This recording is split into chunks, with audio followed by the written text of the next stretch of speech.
My name is Dumi Makabo. A very good afternoon to you. I shan't say welcome to Kigali, even though this is my first visit here, and I'm thrilled to be here. We are about to get our session underway, discussing the issue of leadership and looking at how we want our continent to look in the next few decades, and how it is that we intend to get there. Our panelists will be joining us in a short moment, but before they do that, I just want to remind you of a few housekeeping notes, if I may. Those of you who do tweet, the hashtag is AfDBAM2014. So African Development Bank Annual Meeting 2014, AfDBAM 2014. Translation in English is available on Channel 2. Translation in French is available on Channel 3, and translation in Spanish is available on Channel 4. So those of you who will be needing translation, I believe that you already do have your headsets, so be sure to select the appropriate channel.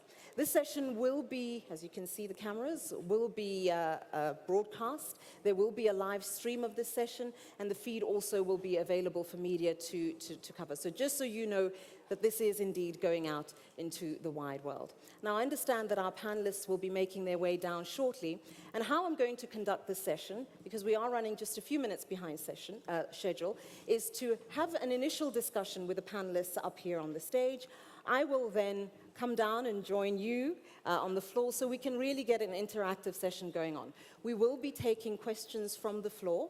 I do ask, though, when it is your turn to speak, please, please, and please again, keep your remarks as brief as possible. We want to try to get as many voices into this session as we possibly can, and we can't do that if we each have a bit of a monologue. So I'm going to ask you in advance that you do so.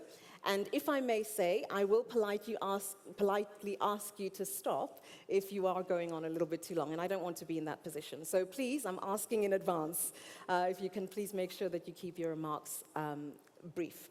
One other question, if I can just ask that you make sure that the attachment that is attached to your hand, otherwise known as a mobile phone, please make sure that it is on silent. I know that many of you aren't too keen on turning it off, so I'm not going to ask you to do so, even if you don't tweet. Just make sure that it is on silent so that we don't have any interruptions during this session.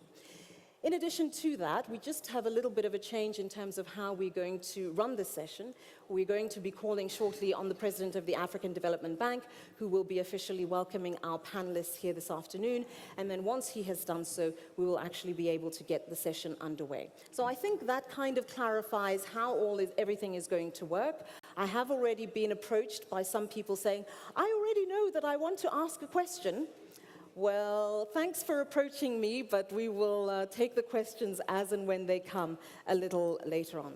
So, ladies and gentlemen, joining us now are our panelists. I think if you can please give them a warm welcome as they join us on the stage.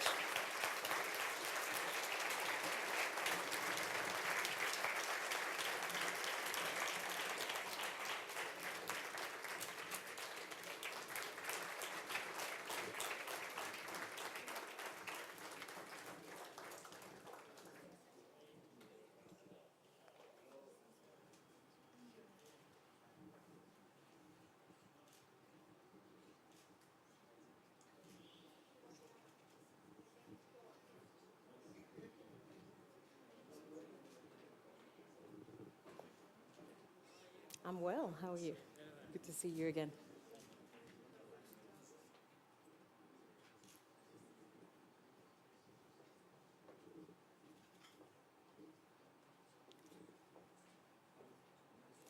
Mama?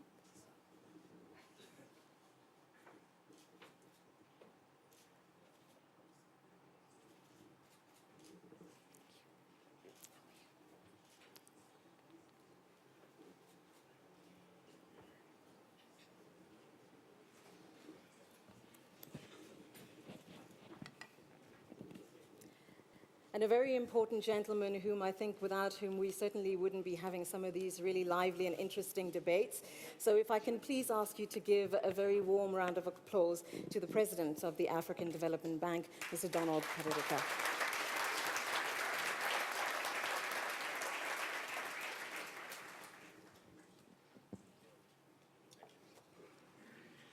Thank you, Tumi.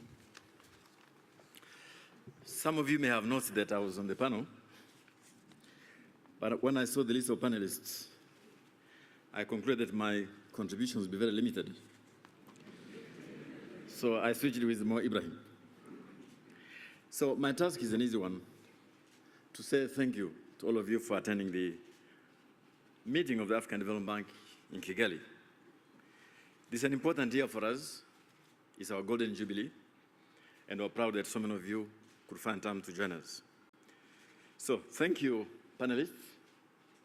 Thank you, the moderator. Thank all of you.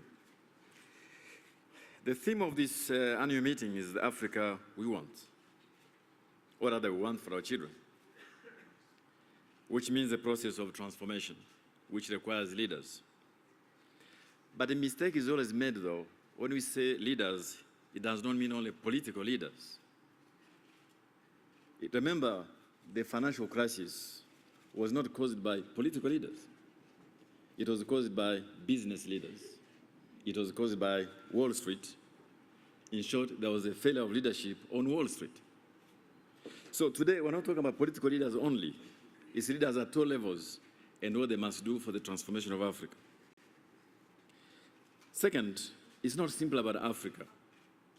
I have many European friends, many friends from North America who think in the aftermath of the political crisis, there is a deficit in leadership all over the world. That too has to be addressed. In fact, the World Economic Forum 2 years ago ran a survey around the world to identify issues of concern to citizens of the world, and these were the top 2 issues. Number one, there is less and less trust between citizens and leaders in the aftermath of the global financial crisis. But even worse, there is less trust in the policies they put in place. Citizens don't have faith that those policies are not short-termism to get elected, re-elected. They don't have faith that those policies will work. But now today, it's about Africa and her future and her transformation. And we have a great panel here, and I leave that to me. But thank all of you for coming to Kigali and to our annual general meeting. Thank you so much.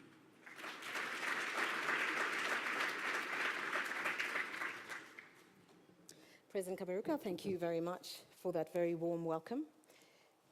Even though I think you did take a little bit of my job away, but that's okay. You did invite me to be here, so I'm glad to be here. Of course, we have a number of distinguished guests, and as I indicated, this is really supposed to be a discussion and an engagement. So I hope that it'll be okay with my panelists if I step down, because this entire conversation is going to be with me down there, so we can ensure that we have a lively debate. So if you'll give me 1 second. Okay, it's a little bit more than 1 second. But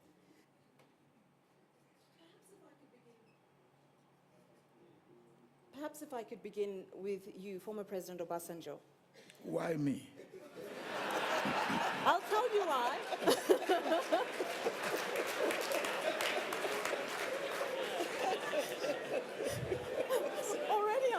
I'm already at a loss. What am I going to do? Okay, let me tell you specifically why you. There are many instances.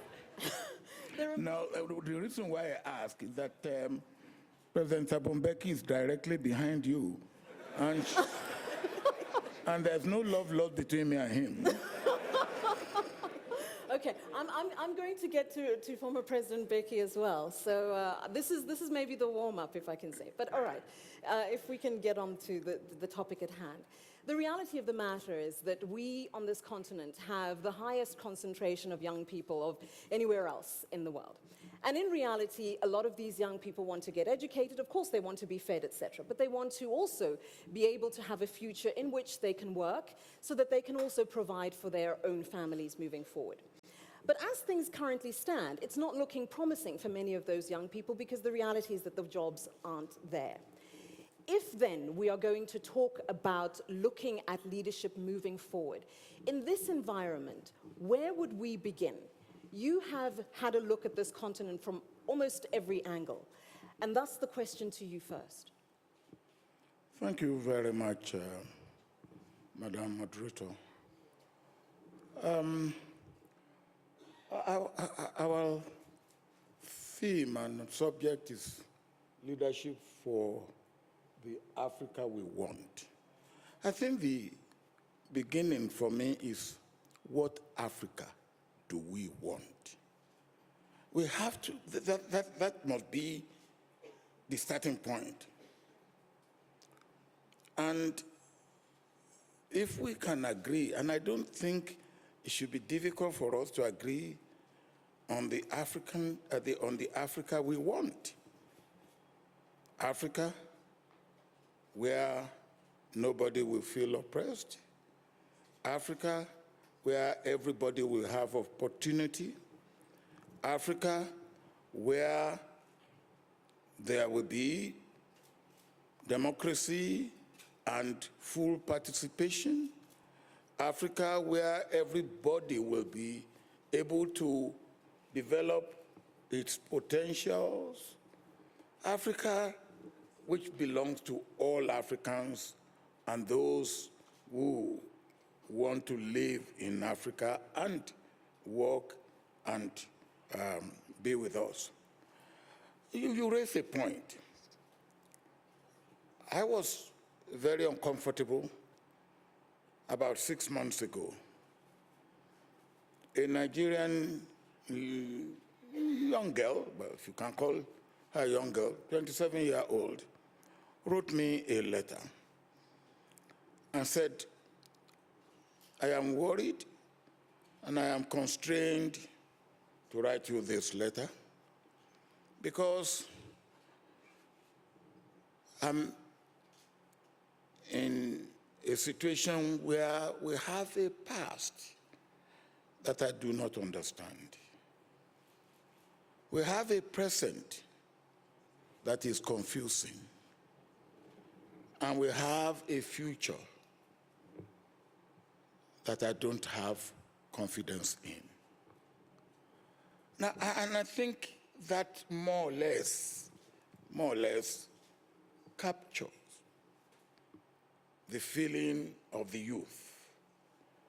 And of course, I wrote back to her and said, look, we need to talk. And she brought about 15 of her peers, boys and girls.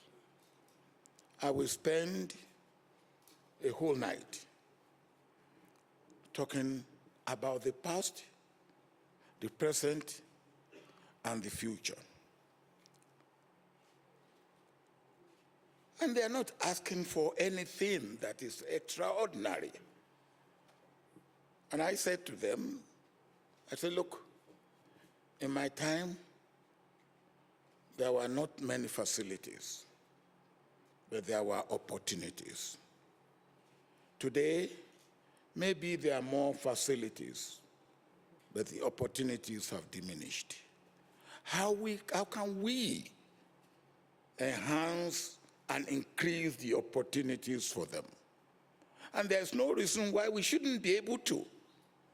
We have heard of transformation leadership, visionary leadership, servant leadership, and all that. Any leadership, whether it's in the private sector, in the public sector, in the church, in the diplomacy, even in farming, any leadership that has no vision is no leadership. Any leadership that has no, that cannot transform is no leadership. Any leadership that cannot bring up successor is no leadership. So all these qualifications of leadership, I think we are begging the question. A leader must be a leader. And the job of a leader is to lead. Lead in all aspects of the form. Now, how can we get leaders for the Africa that we need? I believe that we have some leaders that are performing, whichever walks of life you look at it. But my position is that we don't have a critical mass of those leaders that are performing. We need critical mass of performing leaders in all walks of life. And when we get there, when we have that, we will get to where we want to get to as Africans and as Africa. Thank you.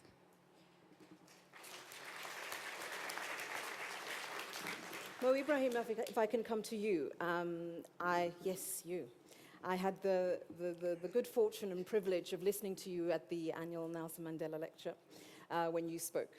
And you certainly didn't, shall we say, mince your words. You were very, very honest and very, very frank. Former President Obasanjo says, how? And you recognize clearly that there is a lack, and I don't think there's anybody in the room who's going to argue differently. How? How do we go about doing that? Because in reality, we need to, and he's right, we need to look at where we want to go and tailor ourselves accordingly. How do we do that? There is one. Well, I'm the only common person on this panel. You have one right there. Oh, I have Yeah. this one. You have a special one. I thought civil society doesn't get a microphone. You almost were Okay, starting. thank you. Almost. Thank you. Please allow me to be frank and with respect to many wonderful people around this room here. I'm going to speak in general terms. So nobody please take personal offense. I wish to start really from where President Obasanjo ended. Let us start by looking at the age issue. You politely brought it and said, I like to see a critical mass. You see, I've been president for a long time. That's why I'm always careful with your words. Now, this continent is continent of young people. Half of our people here are below 20 years old. Yes? Look at the average age of our presidents. It's about 63, 64 years old. We're the only continent in the world where we have presidents at 90 years old starting new terms. I mean, you guys are crazy or what?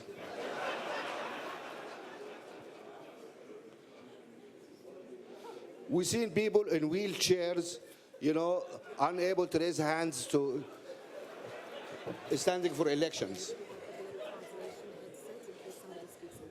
This is a joke. Yes, you are right to laugh because the whole world is laughing at us. You know, I always say, I mean, you look around you. You look, United States, an economy of $16 trillion. We, all of Africa, are less than $1 trillion. This is a $16 trillion economy, right? The most important country in the world, like it or not. Obama, who happened to be half African anyway, became president when he's 46, 47 years old. He's president. If Obama was in Kenya, what he will be doing now? He will be driving a bus, maybe. Yeah? You look, really, and he's not the youngest president. Clinton was younger than him. Clinton became president at 46 years old. Kennedy was 40 years old, 40-odd years old when he became president. Why these big countries, much bigger than us, entrust their economies, their nuclear weapons, their oil resources to people who are in their 40s? And we only pick up people at 90 years old to lead us. To lead us where? To the grave?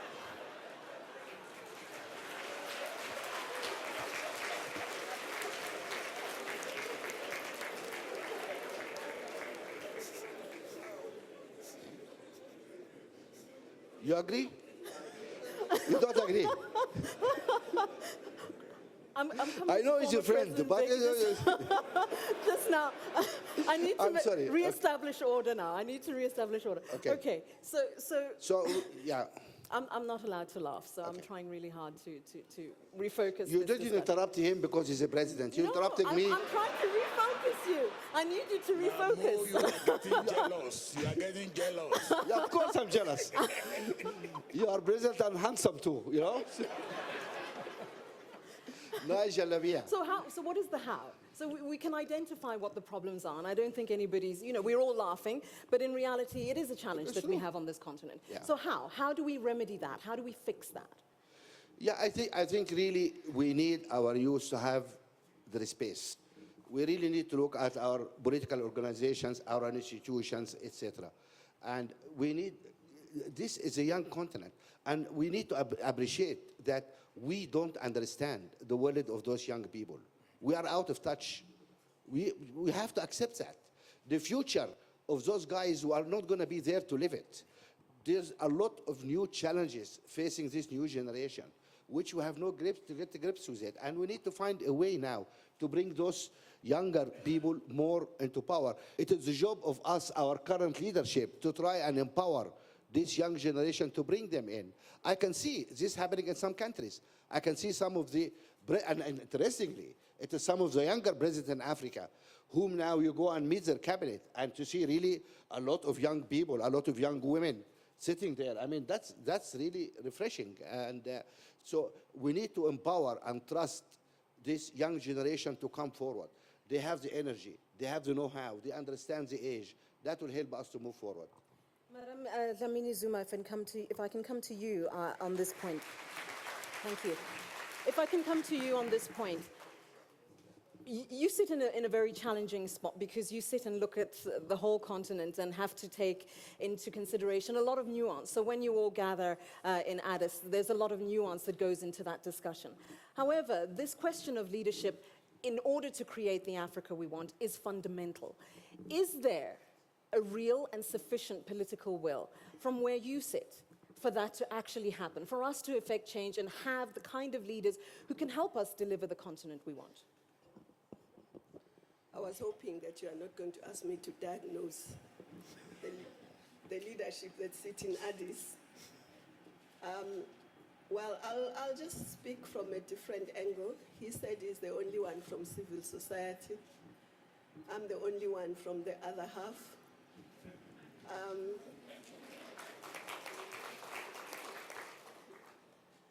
Let me put it this way.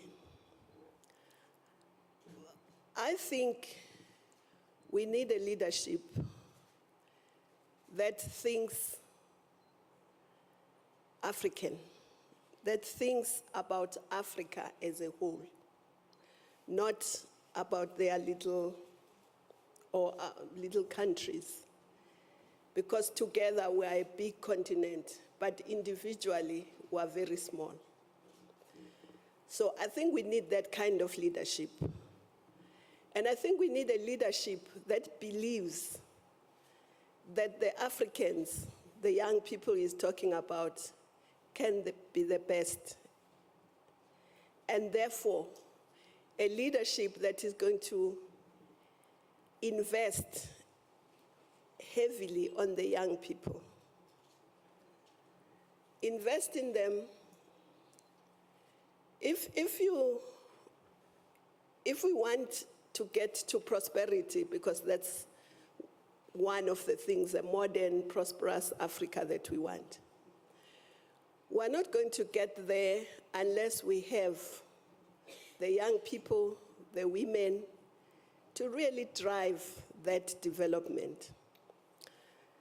So you need leadership that can sit and say, this year, we are going to produce 100,000 engineers. China today produces more than 700 engineers a year. 700,000 a year. We produce how many? We're almost the same population, just over 20,000 a year. The EU is around more than 200,000. So you can see that we need, I'm a great believer that if we skill our young people properly, they'll figure out what to do.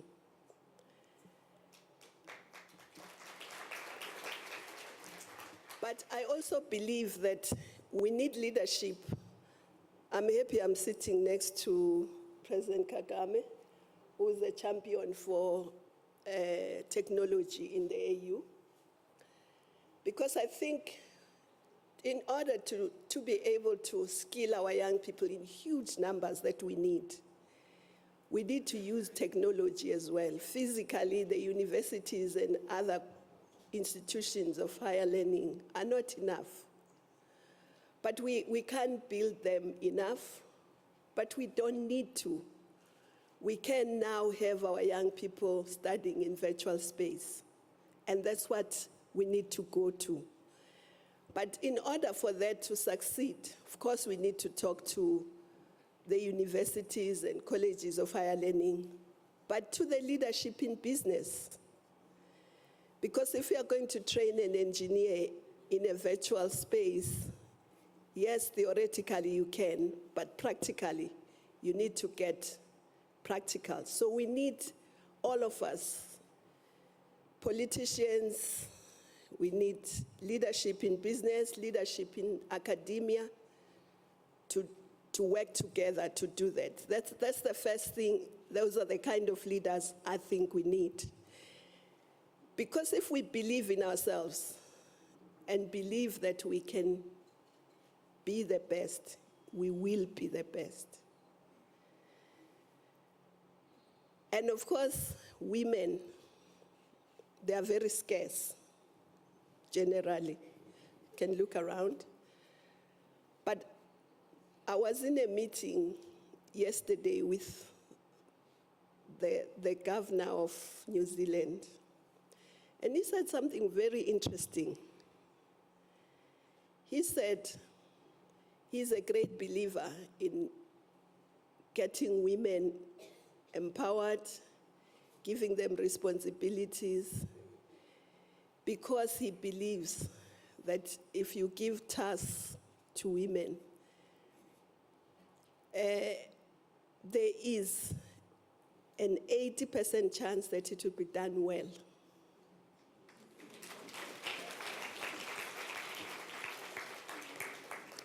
But I also think we need leadership that can inspire. I don't know about age. Maybe me and you shouldn't be sitting here because I don't think we're 40 anymore.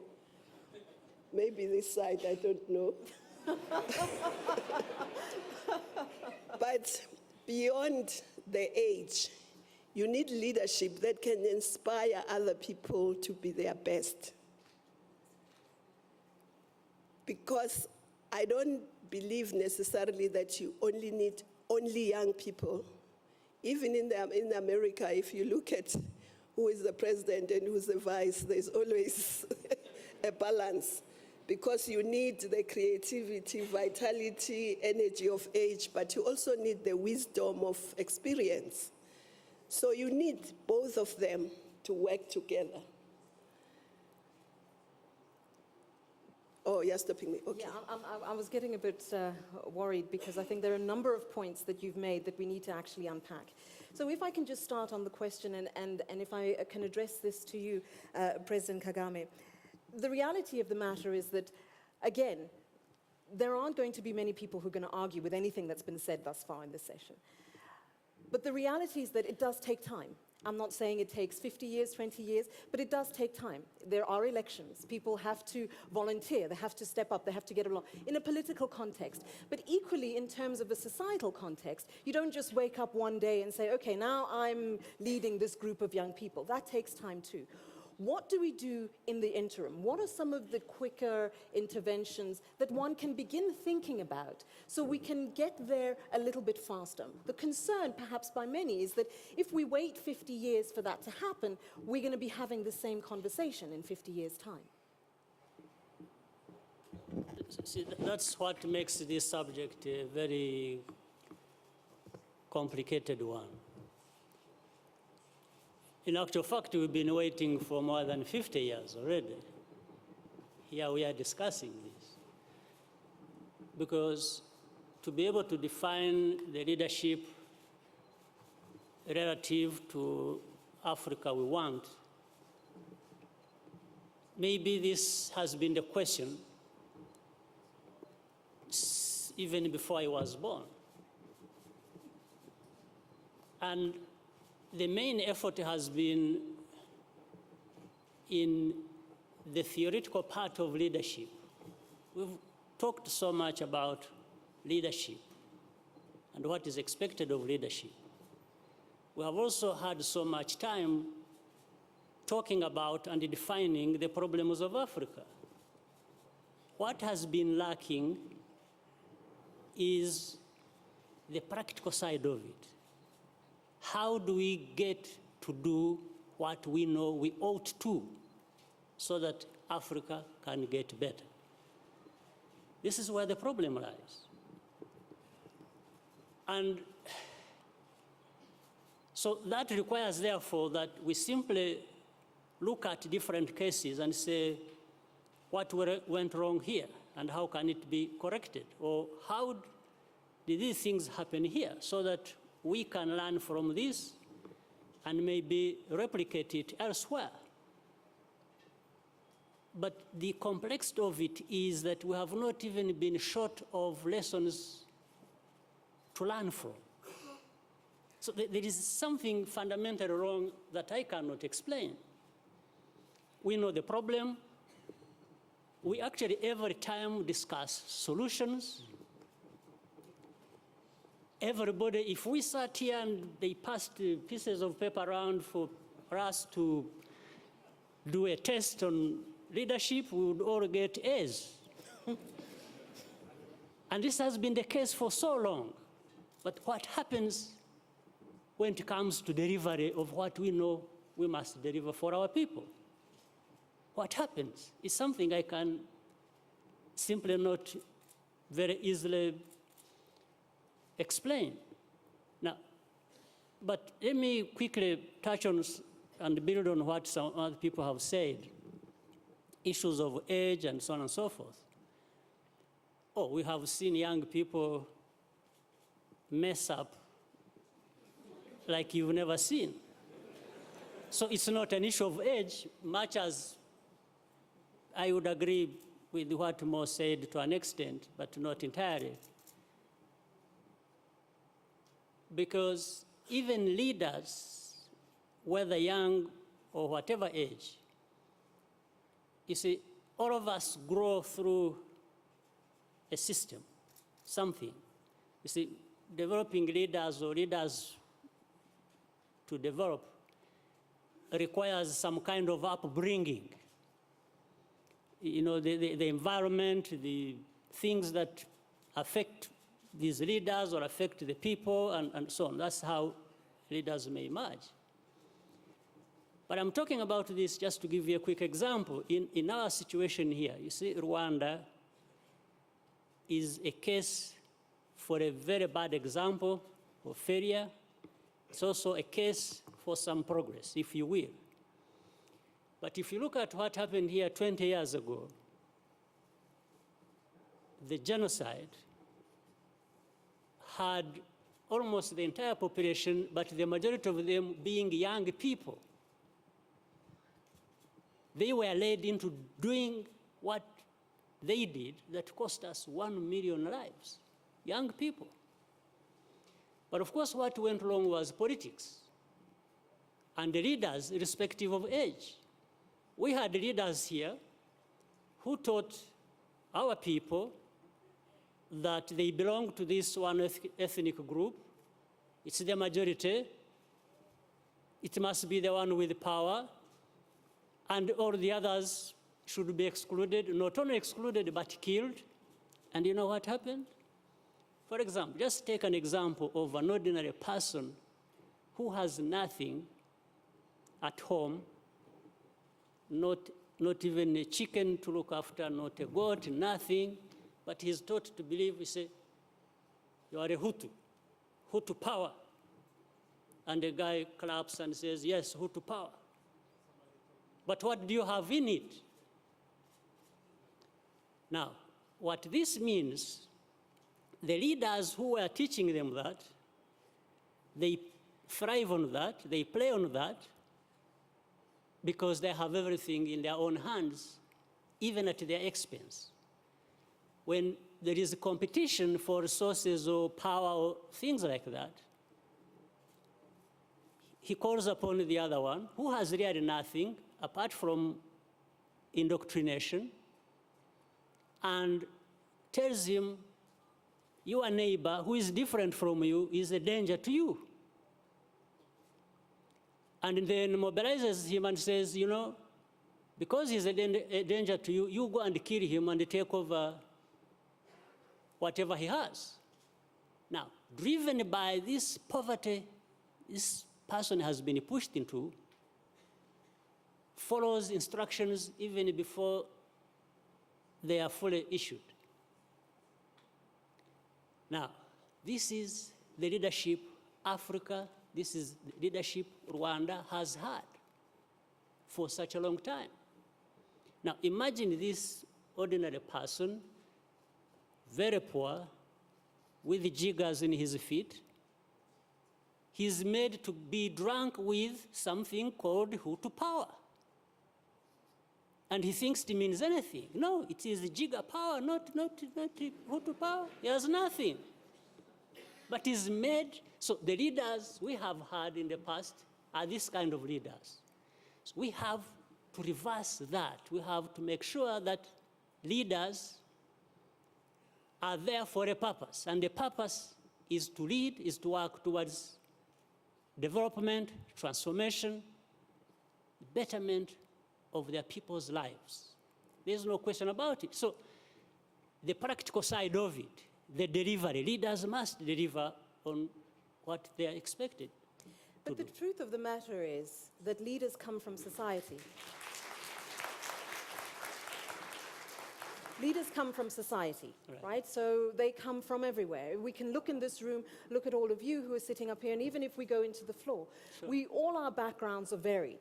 So is the question or the issue around the leaders, or is the issue around the societies that we're creating that actually bear fruit to those leaders? If I could put that question to you, how do we begin sort of making sense of that dynamic? Because otherwise, again, we'll be talking in half a decade, half a century, a century. Thank you very much. My name is William Ruto, just for the record. And I shall apologize.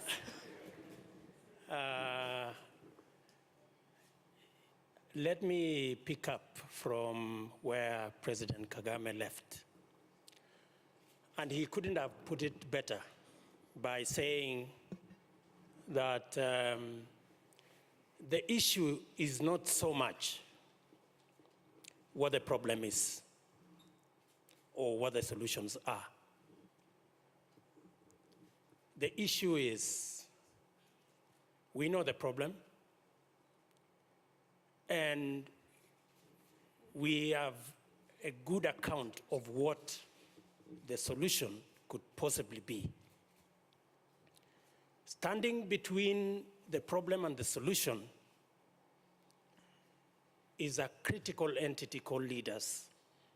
People who need to bridge, to create a bridge between the problem and where we want to go. The present and the Africa that we want. Leaders. I will squarely say that those of us who have been given or have been entrusted with the responsibility to lead must match what we say with what we do. That is what will make the difference. Let me give you a very practical example. The last elections in Kenya, the president and myself went on a slogan, kusema na kutenda, meaning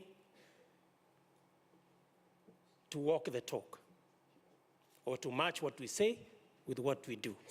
That is what Kenyans bought into.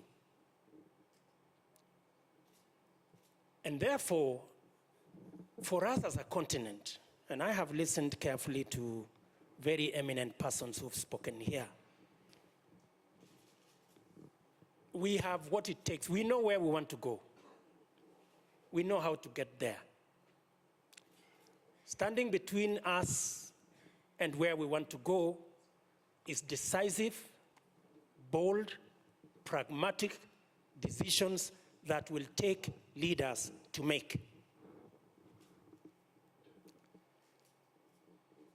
Even to move society, assuming that society is part of our challenge, it will take leaders to inspire society, to make sure society sees what the future holds for all of us.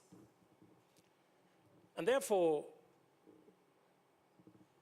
I am a very proud African, and I am confident. And looking around, and I have been, in the last 1 year or so, I have been to various meetings around this continent.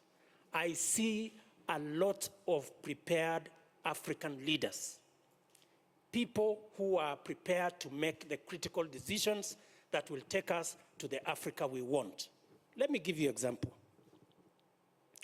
In the last 1 year, as East Africans, we have made decisions that has taken 50 years for them to be made. In the last 1 year, we have made a decision, for example, that we must bring down the barriers. And instead of having borders that act as roadblocks, we should get borders that act as bridges. That is why I didn't need a passport to come from Kenya to Rwanda. I just needed my identification card. I mean, it would have been very difficult to make that decision in the face of all the challenges we have about security and all the rest of it. But on the balance of issues, the good that comes with eliminating the barriers that exist currently as borders far supersedes the negatives that would accompany that decision. That is why the leaders of East Africa made that decision. Let me give you another example. In the last 1 year, jointly with another 5 countries in the East African region, Rwanda included, we have launched the first ever standard gauge railway out of Mombasa to Kampala, to Kigali, to South Sudan. It was done last week. It has taken us 100 years. The railway we are using was built not last century. It was built the century before. Right?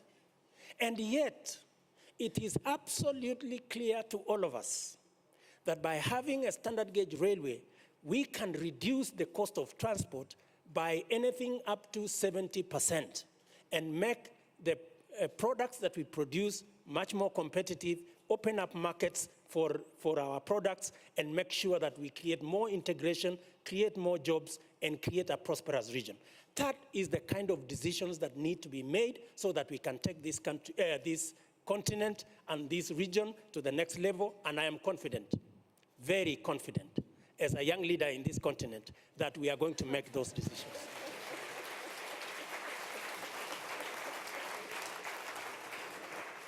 Deputy President Ruto, thank you very much. Okay, we've got 30 minutes, and I know that there are a number of people who want to speak from the floor, and I will get to you shortly. But there is also a gentleman on the floor who I can't resist but come to. Yes, and I'm going to start with you, former President Mbeki.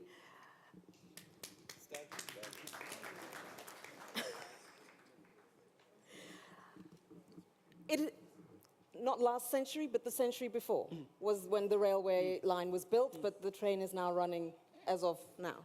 So it took 100 years for us to get here. But the reality is that we don't have another 100 years to spend for the next set of development. What needs to change? In the context, everybody's familiar with the notion of the African Renaissance, but the practicable element of that, the how. How do we get there? Yes, we need young, dynamic leaders, but the challenge is we may not necessarily have enough of them in the right space to get us there. Madam Moderator, is this thing working? It is. It's not. No, it's not. It's not. Can we have one that's working, please? Check the switch. May I borrow yours? Check this. It's not a civil issue, I promise. It's not. Thank you. I'm also civil society. No, but I think to me the way the panel has approached this thing is correct. To say we have to answer this question first. What is the Africa we want? So we say we want an Africa that is free of violent conflict and war. What leadership do you produce to get that result? We want an Africa that is free from poverty. What kind of leadership do you need to create to end that poverty? We want an Africa that is free of, that is driven by women's emancipation. Where is this leadership? How do you create it? We want an Africa that is free of corruption. How do you produce this leadership that is not corrupt? Now, these are the questions I took to answer these practical things that President Kagame was talking about. And it's not an easy question to answer. But I think critically, and we were discussing this thing yesterday, critically, we need a critical self-assessment of ourselves as Africans. To say, as President Kagame was saying, we've been discussing this thing about the quality of leadership, challenges we face for a very long time. But when have we sat down to say, now let us assess, no, you Thabo Mbeki, were president of South Africa for so long. Let's assess your performance. Did you provide this kind of leadership that is suitable for this Africa that we want? Where did you go wrong? We got the African peer review mechanism, which President Obasanjo can speak about. That's part of what it was supposed to do, so that we sit as peers to say, no, but the President, you are misbehaving. You are stealing public resources. You've accessed power in order to put money in your pocket. This is not the leadership we want. But we're not doing that sufficiently because we're afraid. We're afraid to speak frankly to one another about the wrong things that we're doing. And I think if we don't do that, we will meet a century hence to discuss the same question. I think that critical self-assessment of the continent is necessary. And I mean a real, critical, truthful self-assessment that's critical. And I think that would be an important step forward in terms of producing this kind of leadership which Africa wants. I'm handing this to President Kab. I suspected you might do that, yes.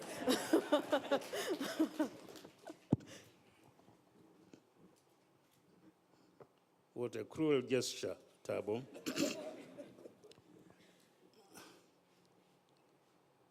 We want an Africa, as you said, where there is equality of gender, equality of opportunity, promise of a good, healthy life, promise of an educated society, promise of a leadership that thinks more about service than being served.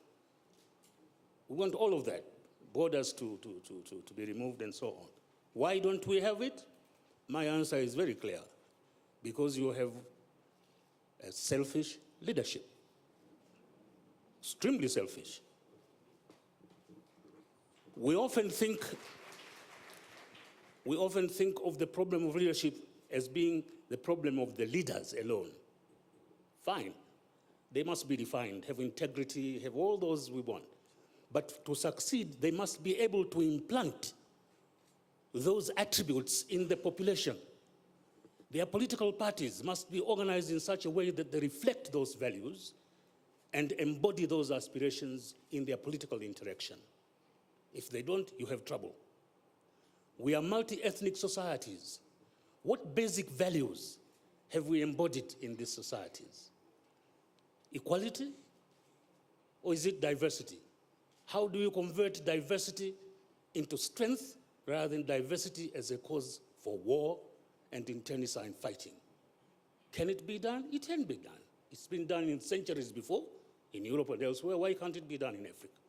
But we don't have the will because we are selfish. We are concerned of the here and now in the seat I am in. That's wrong. We have, it's ironical that you have a continent with the best natural resources of any others as of today, but they are being exploited for the sustenance of those who enslaved us and continue exploiting us rather than being exploited for our own emancipation. Why? Because you have a leadership that does not recognize the degree of present-day enslavement, economic enslavement, and the necessity for emancipation. It's ironical. We talk about development, but we don't stop in time to define what development in our kind of situation is. One of the greatest reasons of admiration for this country, for instance, is the fact that you have here a universal system of health and education delivery. Now that is development. Rwanda is more developed than any of these Western countries in this regard, where you have assured health and education delivery. So we really must rethink where we are, why we are, what we can be, and how we can. I agree, women, youth, and all those things. But internally, the fault is in us, dear Brutus, not in our stars. Thank you.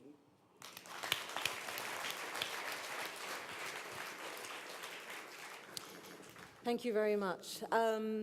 If I can have people, I'm going to go to the floor. If people can please raise your hands. If you have a question, I ask that you please be clear about whom you're directing it to, first off, and then also introduce yourself and the organization that you represent, so at least we have a sense of whom we're speaking to. Madame, if I can ask you to give that lady the microphone. Do we have another microphone on this side? Do we only have the one microphone? Okay. So, good afternoon. Nairi Woods, Dean of the Blavatnik School of Government at the University of Oxford. We have at least 4 presidents on the panel. It's very difficult for outstanding leaders of any organization to think about their succession. My question to the 4 presidents is, what do each of you think are the most important steps you need to take in order to ensure that your succession is a positive and smooth one? Thank you. Can I take a bit of an executive decision on this and direct it to President Kagame and to Deputy President Ruto so we can get as many interactions as possible? I know I'm editing your request, but I'm sure you'll indulge me. If I can go with you first, President Kagame. I think to give more value to the question and the meaning of it, it is important to think about what you leave behind for the successor to take over than even to just be succeeded. What I'm saying is, you see, the issue of succession, very important it is, but people have reduced it to an end in itself, to the point that even if you were in power and did nothing, as long as you are succeeded, that is very good. So I think we should combine the two. So for me, I'm thinking beyond being succeeded. I'm actually thinking about what do you leave behind when a successor comes. So otherwise, it could be in power for 10 years, for 20, mess it up, and then say bye-bye, and somebody else comes, takes over, and just screws up the same way as the other one. And that's, by the way, that's also one reason why some of the problems in Africa are there as we see them. We have had places where this succession has been going on quite well, but the lives of the citizens have not changed, or they even get worse. So I think it is better to take it holistically and look at the meaning of it.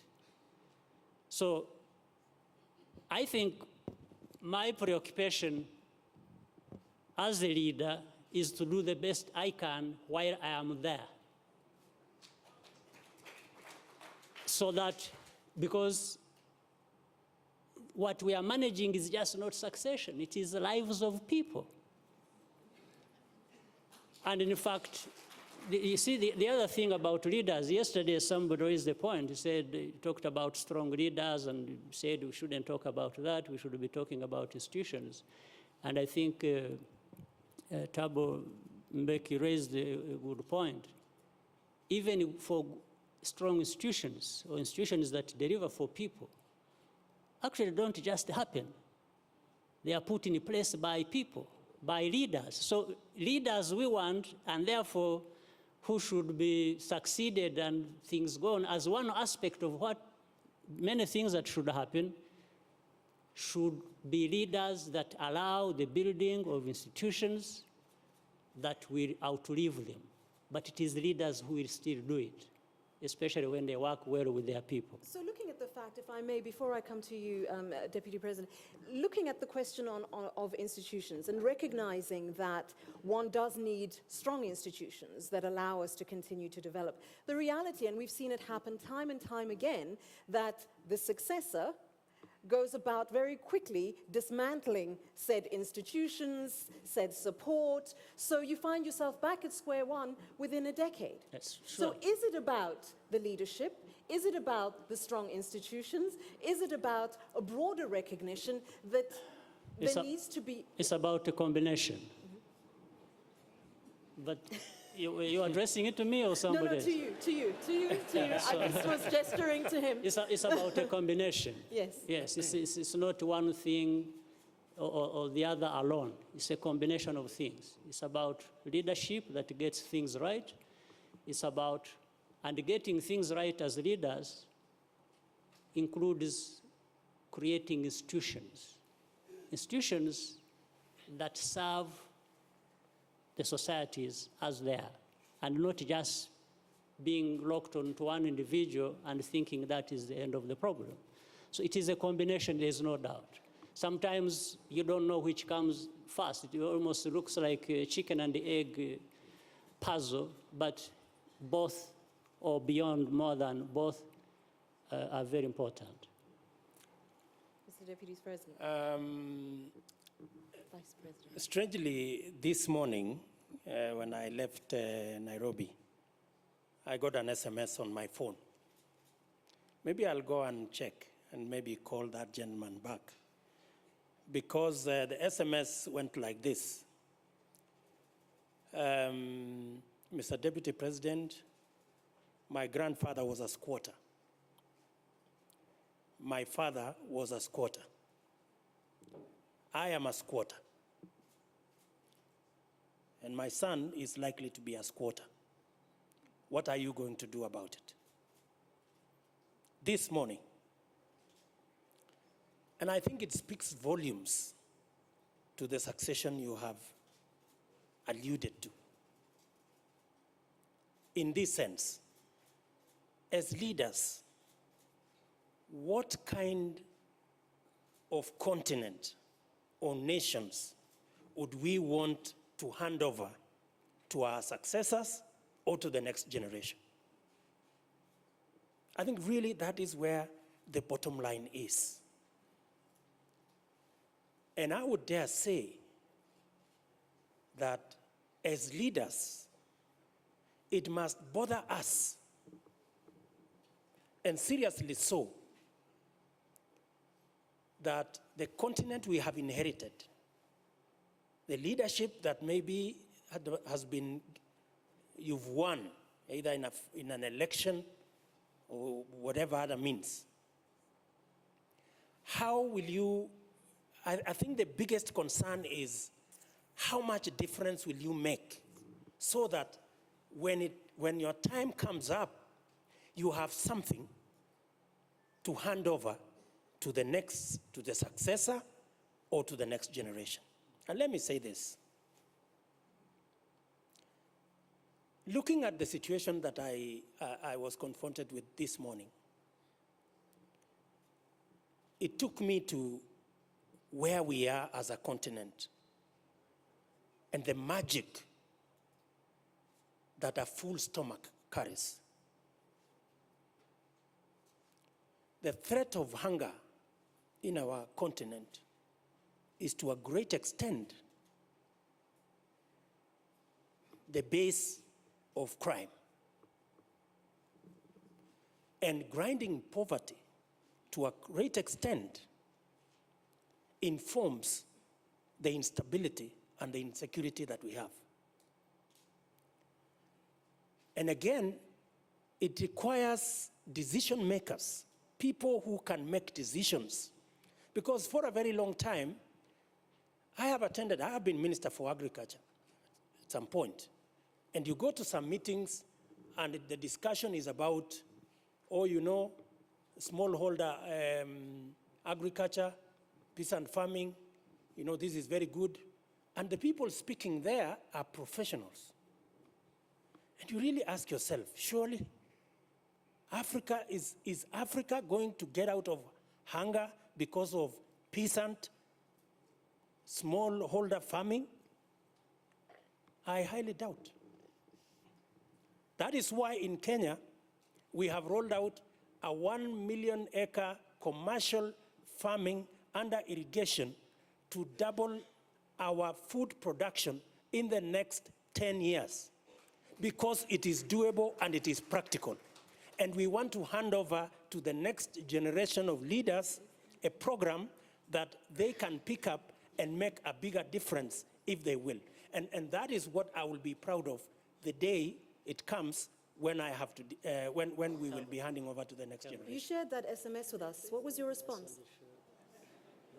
I was on my way to the airport. That's why So I it's said pending. it came into my mind. It is pending. It is in my inbox. I will, because of this discussion. I hope you'll be willing to share with us. No, I just wanted to add on this question of succession. And I can speak because I'm not a president. I'm talking from a citizen point of view. I think the presidents are correct. You need to know what you are leaving. You need to build institutions. But you also need to build the next layer of leadership. Because if you build and leave something, but you have not built the layer of leadership that will be able to carry on, that's when you'll get people undoing the good work that has been done. So I think that element must always be there of building the next layer of leadership. Thank you. After him, one point. Okay, yes. all right. I've been given it's a an note important that's thing. telling me that I've got 5 minutes left. So No, absolutely, absolutely. So I'm just telling you that I have 5 minutes left. Okay. So if I can come to you, Mr. President, forgive me. yes, sure. No, I just want to make a remark about the issue of succession. I recall a conversation I had with quiet conversation one-to-one with a president, African president, who has been there for very, very long time. President Kagame, you were at a school when he was president. And I asked him, I said, why you have to stand again? And his answer was very interesting. He said, I really cannot find a good successor. And I said, look, I found it strange in my company when I was, he said, every time I go to a board meeting, the board asks me, what's my succession plan? You know, if your chief executive go under a bus or CFO goes under, what's the succession plan? So in any decent company, there must be a succession plan. This is a company. Sure. How about a country? There must be some succession plans also for the future of the country. And of course, every president will stand or fall by their achievement. And one thing I just hope not be taken out of context. When I was putting the case for young people, I don't say, let's get a stupid young guy and put him in and throw all the wise old people in the sea. You know, no. I'm not saying that. Okay. Fair enough. No, thank you. We One take it for- minute. One Okay, minute. really 1 minute, Just 1 please, minute. Mr. President. Yes. Yes. I think on this issue of succession, it is important. You see, even the question and the way it is discussed all the time misses one point. We put the succession plan or other things around it always on the president or the leader. We should actually be thinking beyond that. Why don't we think about creating environment or a situation where things actually are such that they will determine that this person won't stay for as long as they want. You see, so everyone is just moving towards talking about one person. When are you going? Will you go? Do you want to go? And so on and so forth. No, but the whole issue should... 1 minute. Yes, 1 so minute. it should be. We should be seeing beyond that. Can we create the very institutions we are talking about Yeah. to actually determine that somebody cannot stay beyond a certain time? That's going to be more important. The wonderful thing...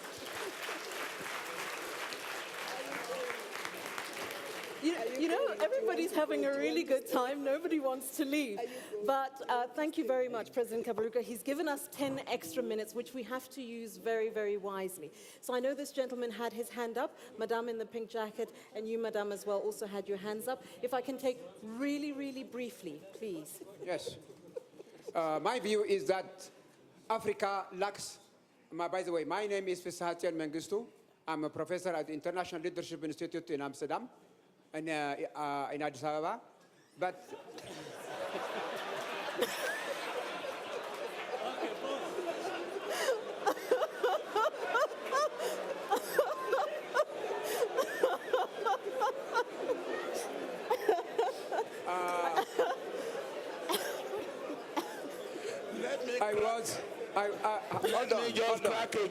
hold on. If we could just settle down, please. I was in Amsterdam, so I was influenced by it. Okay. When I have been an advisor to the Minister of Finance during the Imperial Haile Selassie, and I have seen 3 governments. I am a Pan-Africanist at heart. And when I look at Africa, I honestly feel Africa lacks the type of selfless, dedicated, committed, selfless leaders who are willing to leave a legacy for their own people. But let me ask one question, and that's very much related to the heart of Madame Zuma. We want a strong, united Africa. But where is the money? Many of the governments of developing countries, of African countries, are basically not paying their fees. So African countries are not contributing to the type of African unity that they want to see. So there is a contradiction between what they say and what they do. And that is a problem. There is a huge gap between what we say daily and what we do in practice. That is a gap which we need to narrow down. Thank you. Thank you. Madame, he did specifically direct it at you. Oh, yes, I absolutely agree. Part of the problem that we've had all these beautiful plans that have not been implemented is that we make the plans and we expect somebody else to pay for them. I think we should make the plans, we should find money for them, and then get our friends to assist, not to be the mainstay of our development. No country has been ever developed by donors. So I think that's part of the problem. The plans are there, but if you don't put the money, they will not be implemented. And I think he's absolutely correct. And it comes back to what I said earlier, because we think national only. Yes, we must think national, but we must also think continentally, and therefore be willing to give some of the money to the continent. If we are going to succeed in modernizing Africa, connecting our continent with high-speed trains, we need to work together as a continent, not individually. Thank you. Thank you. My name is Mary Okello from Kenya. When the president of the African Bank started the session, he said that people are getting less, have less trust in leaders and the policies. Who are these leaders and who are making these policies? Are they men or women? Then President Obasanjo talked about an Africa that is inclusive, where people participate democratically. There is a UN resolution about 30% of women being in decision-making. How many African countries have attained that criteria? We have seen Rwanda as a very good example. We have been told how well it is doing. And when you look at Rwanda, there are many women in decision-making positions. My own president talked about eliminating barriers for the good of society. There are many barriers that are keeping women out of decision-making. When is Africa going to remove those barriers? Thank you.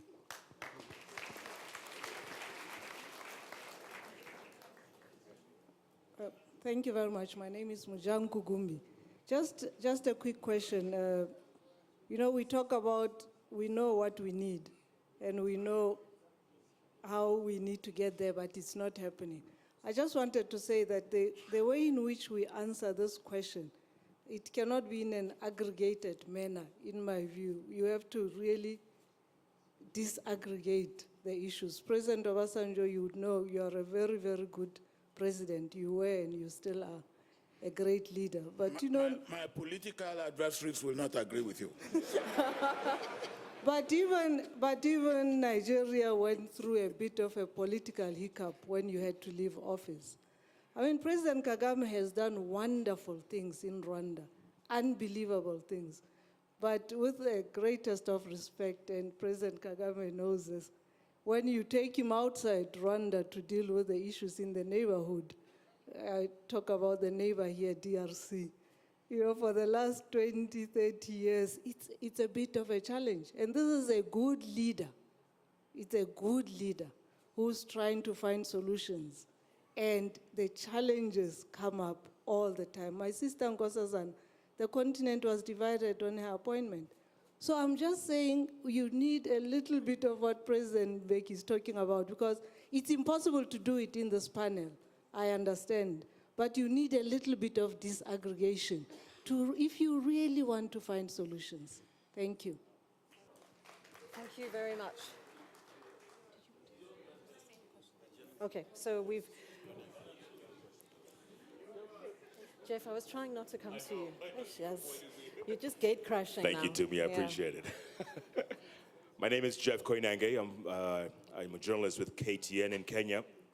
I actually have a message for President Becky, President Obasanjo, and President Kagame, because yesterday, many of you were at the session on conflict resolution. Fantastic session, good contributions, and I called my little 6-year-old son at home last night, and I told him who I was hanging out with.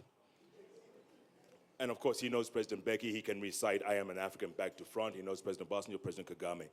And he said, Papa, tell them not to let us down. The kid is 6 years old. I said, what do you mean? I said, look, he told me, look, Al-Shabaab is hitting us in Kenya. I've heard of Boko Haram in a place called Nigeria. He's heard of South Sudan. He's heard of CAR. He says, tell them not to let us down. Message from a 6-year-old. In 10 years' time, he'll be 16. 12 years' time, he'll be voting. That's the next generation that's not too far away. What do I tell this kid when I go back home, President Becky, President Obasanjo, President Kagame? What do I tell this kid? And also, Deputy President Ruto, here's one for you. You're being very modest here. There are very many people outside Kenya that you are fighting to get into office. Many did not want you and the president to be in office. It was the leadership they wanted, not the leadership the people wanted. I think you're being very modest. And maybe that's the same with South Sudan and CAR and other places. The leadership we want. I think you should talk a little bit about that. To me, thank you very much. Thank you, Jeff. I'm going to, yes, I have to now. I'm being given the sign that says enough, enough, done, done, time is out. time is out, but I do need to perhaps come back to you. If I can give the last word to our host here in Rwanda on Jeff's question. What do we say? What do we tell them? Well, I think the question is being answered here, and we're trying to create that Africa that, and the leadership that doesn't betray the young child who raised the question. And really, that's what is being discussed. How do we have nation states, individual countries, first of all, getting it right, and maybe it relates to the disaggregation that was being talked about, and it is just 3 layers there in my view. One is the nation, country level, regional level, and then the continental level. I think there should be that soul searching and looking for practical ways to address most of these problems that underlie lack of security and stability on our continent. President Kagame, thank you very much. To the rest of our panelists, thank you very much. From the floor, thank you. Former President Mbeki, former President Mkapa. To all the other participants, I know there are many issues that we didn't get to touch in this session, but I think some of the ones that we did have hopefully given you some food for thought, and certainly, hopefully, I think, have gone down to question and encourage some better discourse. Thank you very much for your attention, and again, thank you very much for being such great panelists. Thank you.